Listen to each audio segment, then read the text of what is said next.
Hello everyone, সবাই কেমন আছো? আশা করছি সবাই খুব ভালো আছো, আর আমিও খুব ভালো আছি। আজকে আবার একটা নতুন ভিডিও নিয়ে চলে এসেছি। আর এই বেশ কিছুদিন ধরে তো প্রচণ্ড পরিমাণে গরম পড়েছে, আর আজকেও না সকালবেলা থেকেই বাইরে দেখো কী পরিমাণে রোদ। এখন বাজে ওই 7:30 মতন। আজকে একটু তাড়াতাড়ি ঘুম থেকে উঠে গেছিলাম। তো ঘুম থেকে উঠে ফ্রেশ হয়ে মোটামুটি ঘরের কাজটা আমার হয়ে গেছে, ঘরটা গুছিয়ে নিয়েছি। আর পর্দাটা না একটু সরিয়ে দিলাম, ওই সকালের একটু আলোটা যাতে ঘরে ঢোকে আর কি। সবসময় দরজা জানলা বন্ধ করে রাখলেও ঘরটা একদম গুমোট হয়ে থাকে। আর ওই যে কালকে ছোট্ট মিনি টপটা দেখিয়েছিলাম, ওটা না ঘরেই রেখেছি, বেশ ভালো লাগছে দেখতে। এখন এই টেবিলের সমস্ত জিনিসপত্রগুলো ভালো করে মুছে নেব, প্রত্যেকদিন যেগুলো মুছে নিই আর কি। আর তোমরা যারা আমার এই চ্যানেলটাকে এখনও সাবস্ক্রাইব করোনি, তারা কিন্তু অবশ্যই আমার চ্যানেলটাকে একটু সাবস্ক্রাইব করে দিও, ভিডিওতে একটা লাইক করো, আর অবশ্যই একটা করে কমেন্ট করে যাও।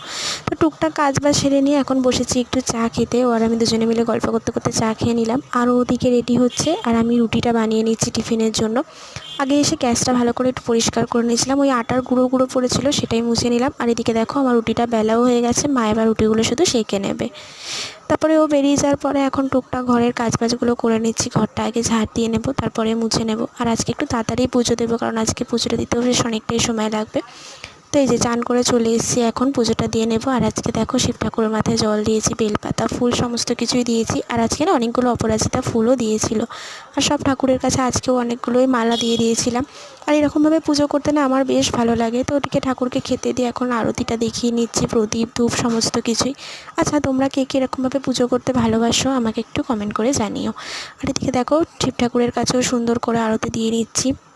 আর পুজো করার সময় না আমার মধ্যে একটা পজিটিভ এনার্জি কাজ করে, আমার ভালো লাগে। আমি পুজো করতে ভীষণ ভালোবাসি, তোমাদের আমি আগের অনেক ভিডিওতে বলেছি। আর ঠাকুরের কাছে গেলে না আমার একটা মনের মধ্যে অদ্ভুত রকম শান্তি হয়, জানি না কেন এটা আমার সাথে হয়। অনেক ছোটোবেলা থেকেই আমি পুজো টুজো করি বাড়িতে, তো সেই জন্যই হয়তো ভালো লাগে। আর এখানে দেখো বড় মার কাছেও আজকে সুন্দর করে একটা মালা দিয়ে দিয়েছিলাম। আর যেই রথটা আমি বানিয়েছিলাম সেটা না ঠাকুর ঘরেই কিন্তু রেখেছি আমি।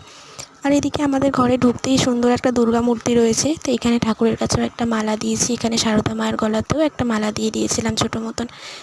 তো পুজো দেওয়ার পরে এখন চলে এসেছি ব্রেকফাস্ট করতে। আর ব্রেকফাস্টে খেয়েছিলাম রুটি, আর এখানে মা সব কিছু দিয়ে সবজির তরকারি করেছিল, তো সেটাই খেয়েছি। আর বেশ কতগুলো রজনীগন্ধার ফুল না বেঁচে গেছিলো, সেগুলো ফেলে দিইনি, তাই ভাবলাম এরকম সুন্দর করে সাজিয়ে রাখি, দেখতেও ভালো লাগবে, ঘরে একটা সুন্দর স্মেলও আসে। তারপরে চলে এসেছিলাম রান্নাঘরে। এসে এদিকে ভাতটা বসিয়ে দিয়েছিলাম, ভাতের মধ্যে একটা ডিম সেদ্ধ দিয়ে দিয়েছিলাম। ও যেহেতু মাছ খাবে না, তাই ওই জন্য ডিম। তো যাই হোক, সন্ধ্যেবেলা ও আসার পরে দুজনে বসে বসে এখন কুড়কুড়ে খাচ্ছি। আর ভিডিওটা এই পর্যন্ত, কেমন লাগলো অবশ্যই কমেন্ট করে জানিও। দেখা হবে আবার নেক্সট